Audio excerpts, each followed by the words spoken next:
tentang bagaimana menyusun KPI untuk karyawan dan juga bagaimana mendesain sistem manajemen kinerja berbasis KPI. Jadi dalam video sebelumnya saya sudah kasih contoh-contoh mengenai sampel KPI ya, real yang bisa Anda gunakan langsung juga untuk berbagai posisi. Nah sekarang kita akan taruh KPI itu dalam satu format Mas ya, format penilaian kinerja atau tabel ya, caranya menyusun seperti apa. Nah ini Mas ya, langkah-langkahnya ya. Jadi Anda pertama-tama mereview tugas pokok Anda, kemudian setelah itu biasanya juga Anda punya tugas-tugas ad hoc sebagai ketua tim project ini, project A, project B. Ya mungkin Anda juga review supaya itu dijadikan KPI juga, jangan tidak jadikan KPI, nanti kan tugas ekstra itu tidak terhitung sebagai karya Anda gitu ya. Kemudian setelah itu Anda analisa, Anda rancang, kemudian rancang sasaran kinerja, ya sasaran kinerja utama, baru setelah sasaran kinerjanya ketemu, tentukan KPI dan bobot, lalu tentukan targetnya. Ya, jadi tentukan KPI-nya dulu dan bobotnya, baru setelah itu targetnya dipasang. Dan KPI sama bobot ini hanya bisa disusun kalau Anda sudah punya sasaran kinerja. Dan sasaran kinerja ini direview dari job desk Anda, tugas pokok Anda dengan tugas tambahan. Ya, mari kita lihat satu persatu Mas ya. Jadi yang pertama review tugas inti Anda ya. Apa sih tugas inti Anda dan ekspektasi yang diharapkan dari output pekerjaan itu. Review dan negosiasikan dengan kepala bagian atau manajer Anda atau atasan Anda. Kalau memang ada fungsi-fungsi yang berubah ya, jangan-jangan job desk Anda sudah tidak berfungsi ya. Ada perubahan-perubahan ya, didiskusikan dulu. Nah ini saya kasih contoh nih Mas. Analisa tugas untuk seorang manajer SDM. Apa sih jenis pekerjaan utamanya? Ini saya ngasih contoh saja Mas ya. Ada 4 misalnya, yakni melakukan rekrutmen, merancang program karir, merancang pelatihan, mengelola biaya karyawan. Apa ekspektasinya? Ya. Ekspektasinya terpenuhinya kebutuhan karyawan baru secara tepat, baik sisi kuantitas maupun kualitas, karirnya bisa mengembangkan kapasitas individu ya, dan sekaligus sinergis dengan peningkatan kinerja organisasi. Trainingnya kalau bisa juga ada monitoringnya ya, tidak hit and run ya, tapi juga ada monitoring supaya lebih powerful, lebih impactful. Biaya ya kalau bisa efisien Mas ya, jangan terlalu tinggi biaya pegawainya ya. Nah ini Mas ya seperti ini ya, kalau misalnya Anda nanti mau menyusun KPI untuk posisi Anda sebagai seorang asmen SDM misalnya, ya apa jenis pekerjaan utama Anda sebagai asmen, apa ekspektasinya. Ya. Jadi ini memberikan dasar untuk nanti menyusun KPI-nya Mas ya. Jadi sekali lagi Anda tentukan jenis pekerjaan utamanya apa ya. Ini fungsi-fungsi lah ya, fungsi rekrutmen, perencanaan karir, training dan biaya karyawan. Ya. Fungsi-fungsi utama bukan yang terlalu detail ya. Kalau nanti terlalu detail Anda bisa sampai 30 pekerjaan ya, kayak job desk mungkin terlalu rumit ya. Yang dicantumkan di sini sebenarnya hanya pekerjaan utama aja, pekerjaan pokok. Contohnya misalnya kalau orang marketing ya tugas utamanya misalnya membuat rencana program marketing gitu ya. Yang kedua misalnya meningkatkan penjualan. Yang ketiga misalnya membangun hubungan dengan pelanggan misalnya ya. Tergantung jenis utamanya dia. Kalau orang produksi misalnya ya tugas pokoknya adalah memproduksi barang dengan tepat waktu. Yang kedua bagaimana menjaga mutu produksinya. Yang ketiga kemudian juga bagaimana waste-nya dikendalikan ya, limbahnya. Jadi tugas utama ini bisa melihat pada job desk ya, tapi bukan copy paste langsung dari job desk, bukan. Tapi lebih fokus pada tugas pokok Anda, tugas utama Anda. Ya misalnya ini ya, HRD ini kan mungkin di dalam sininya ada banyak breakdown-nya Mas ya. Ini juga banyak breakdown-nya mungkin, tapi kita hanya menangkap kategori utamanya aja, rekrutmen, career planning, dan manajemen kinerja, training, dan biaya. That's it. Ya. Kemudian dituliskan ekspektasinya apa. Tepat mutu, ya. Biayanya optimal, ada monitoringnya. Jadi seperti itu Mas ya, langkah pertama. Nah langkah kedua nanti Anda review tugas ad hoc lah, kalau ada Anda tugas sebagai seorang ketua tim penerapan manajemen SDM berbasis kompetensi misalnya, atau sebagai seorang ketua tim pengembangan struktur organisasi misalnya, ya, Anda bisa tambahkan nantinya di sininya misalnya. Ya. Di sini bahasanya nomor 5-nya misalnya adalah mengelola penerapan manajemen SDM berbasis kompetensi, atau mengelola proyek penerapan manajemen SDM berbasis kompetensi. Atau kalau proyeknya misalnya pengembangan struktur, ya mengelola proyek pengembangan struktur organisasi yang baru. Ekspektasinya apa? Ketepatan waktunya, atau mutu hasil kerjanya gitu ya. Jadi seperti itu Mas. Ya, ditambahkan di sini. Di nomor 5 sini. Ya, misalnya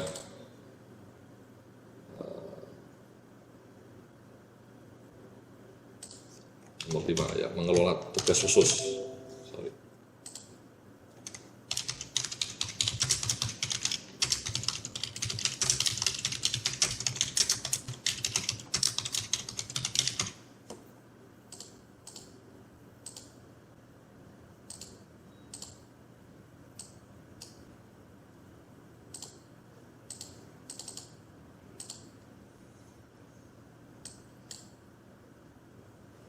Di sini misalnya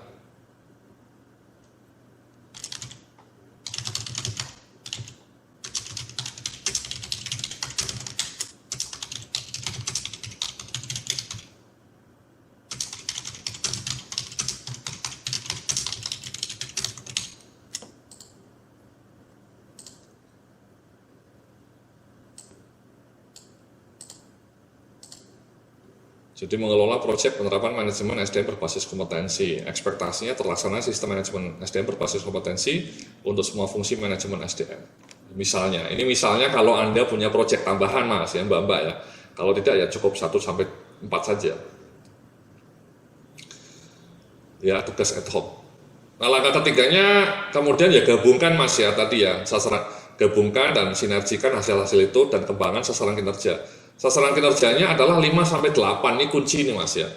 Jadi kalau bisa membuat KPI atau sasaran kinerja dan KPI itu jangan lebih dari 10 lah ya. Mungkin maksud saya jangan terlalu banyak. Untuk seorang asmen, untuk seorang supervisor, pengalaman saya ya antara 6-7 ya. Kalau manajer mungkin antara 8-10 karena tugasnya banyak kalau seorang manajer. Kalau staff mungkin antara 5, ya. Bahkan kadang-kadang cuma 4. Ya. Jadi tidak terlalu banyak ya, maksimal 10 rule of thumb-nya. Nah ini karena mungkin misalnya posisinya aspen atau manajer ya antara 5-8. Nah tabelnya seperti ini Mas ya, ada nomor, ada sasaran kinerja utama, ada KPI, ada bobot, ada target, realisasi, skor, dan skor akhir. Ya nanti satu persatu saya jelaskan. Ya. Jadi tabelnya seperti ini Mas. Ya. Nah, mari kita lihat.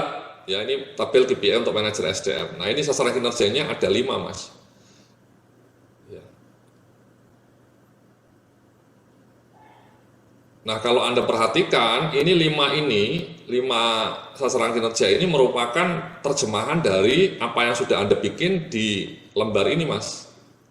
Ya, di jenis pekerjaan utama ini. Ya.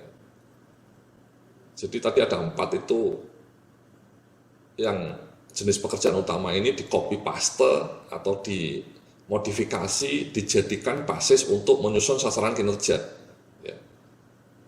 Jadi ada 4 ini di copy paste atau diadopsi dan dijadikan basis untuk perumusan sasaran kinerja. Ya. Mari kita coba lihat. Ya. Jadi munculnya seperti ini. Tadi ada tugas mengenai rekrutmen, ada tugas pengembangan karir, ada menyusun pola training berkelanjutan, mengelola biaya, dan ada tambahan 1 penilaian kinerja berbasis KPI. Jadi penulisan sasaran kinerja ini tidak muncul dari langit Mas, tapi dirumuskan berdasarkan analisa tugas pokok tadi yang sudah Anda bikin tadi. Ya. Jadi Anda copy paste atau diadopsi, dipindahkan ke sini. Ya, kalau Anda pakai Excel ya tinggal di copy paste. Jadi ada 5 ini contohnya ya. Contoh saja ya, manajer SDM ada 5. Ya, pengembangan kompetensi sistem kinerja berbasis KPI menurut penerapan sistem rekrutmen, pengembangan manajemen karir, pengembangan training dan biaya karyawan. Sekali lagi ini diambil dari ini ya. Tadi ada bicara mengenai rekrutmen, ada bicara mengenai penilaian kinerja dan karir, ada bicara training berkelanjutan, ada mengelola biaya, dan itu sudah diakomodasi dalam sasaran kinerja ini.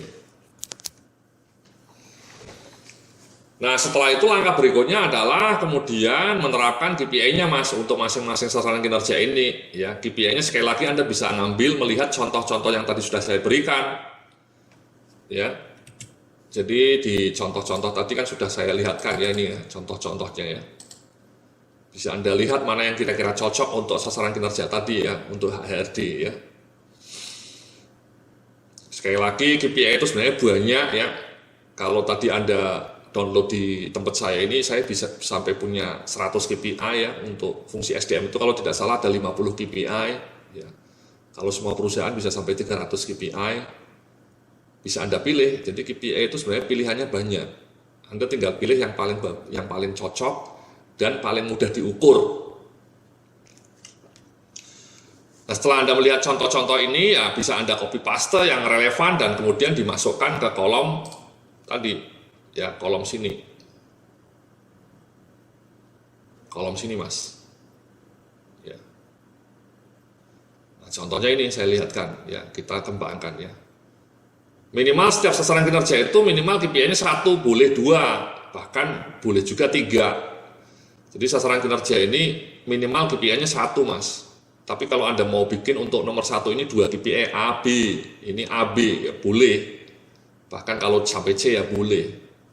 Ya. Tapi minimal ya 5 Mas. Dan maksimal ya jangan terlalu banyak juga, 10 ya misalnya ya. Kalau masing-masing KPI ada 2, masing-masing sasaran kinerja ada 2 KPI kan jumlahnya 10 Mas, Mbak ya.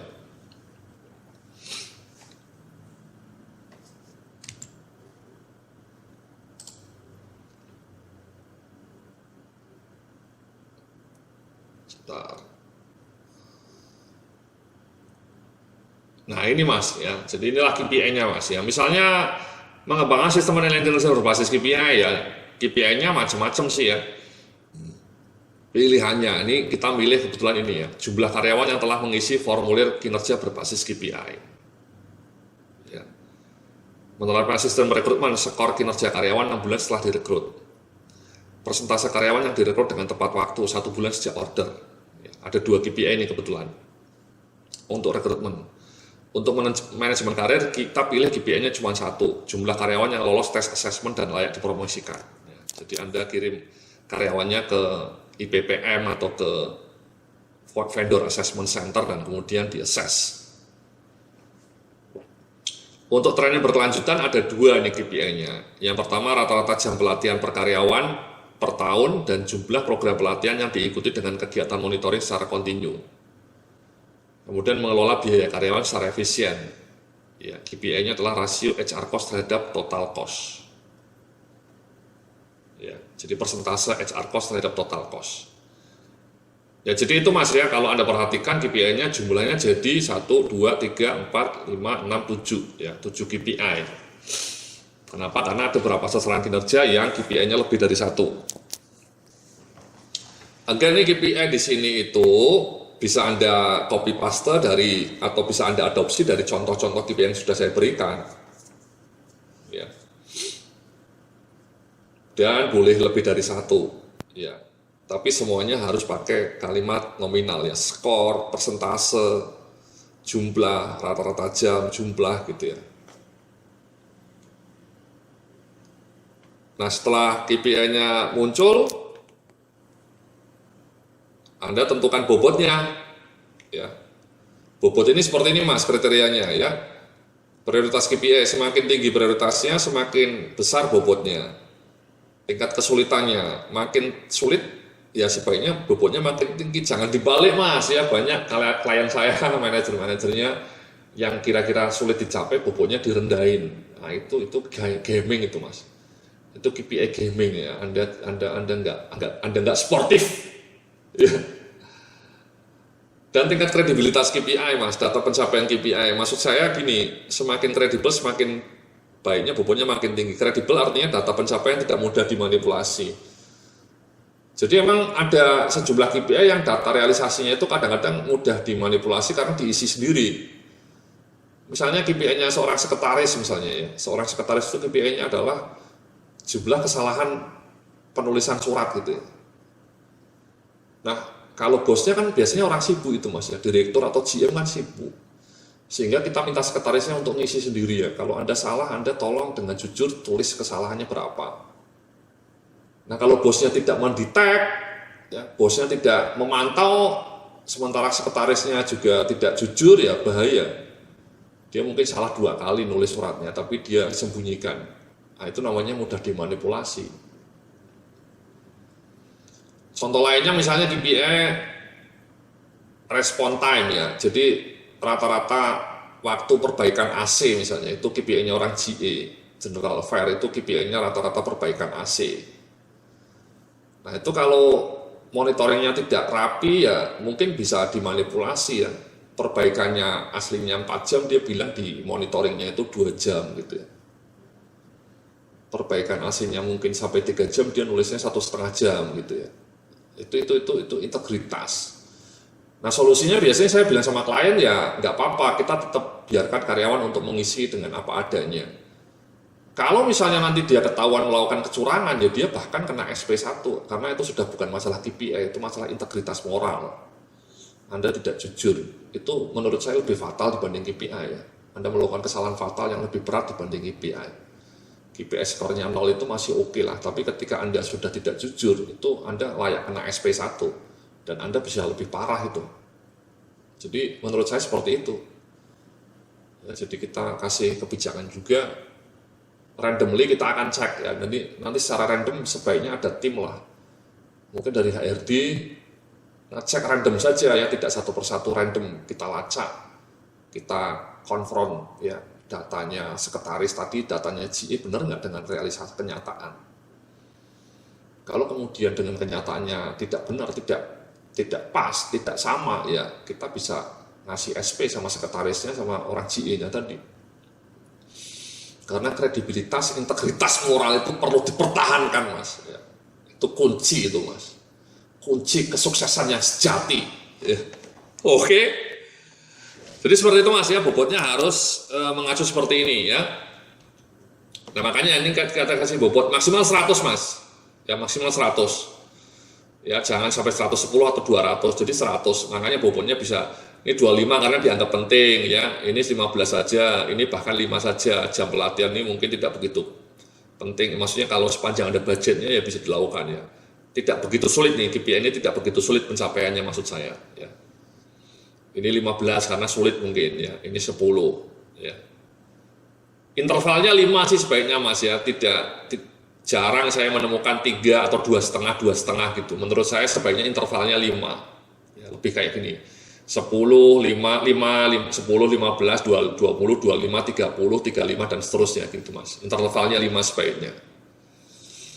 Intinya maksimal 100 ya. Kalau KPI Anda 7 seperti ini ya menjadi seperti ini ya relatif. Tapi kalau KPI Anda cuma 4 misalnya, cuma 4 KPI-nya, ya mungkin 25, 25, 25 sama ya. Bahkan bisa 20, 20, 30, 30 gitu ya. Kalau KPI Anda hanya 4. Jadi seperti itu Mas ya, Anda susun sasaran kinerjanya, kemudian susun KPI-nya seperti ini, taruh di sini, ini bisa diambil dari contoh-contoh KPI yang saya berikan. Yang relevan, kalau tidak ada ya Anda bikin baru. Sekali lagi teknik penulisan KPI itu harus diawali dengan nominal kayak gini Mas, skor, persentase, jumlah. Kadang orang menyusun KPI-nya tulisannya meningkatkan jumlah atau misalnya terlaksananya proses assessment, itu menurut saya kurang pas. Atau semua karyawan sudah mengisi, itu menurut saya kurang pas. Misalnya di sini Anda bahasanya semua karyawan mengisi KPI, ya, itu kurang pas. Sebaiknya bilangnya kayak gini, jumlah karyawan skor kinerja, persentase karyawan, jumlah karyawan, dan seterusnya. Jadi itu lebih pas, lebih ideal. Terima kasih, nanti kita lanjutkan dalam video berikutnya untuk menuliskan target dan realisasi. Ya. Sampai jumpa dalam video berikutnya.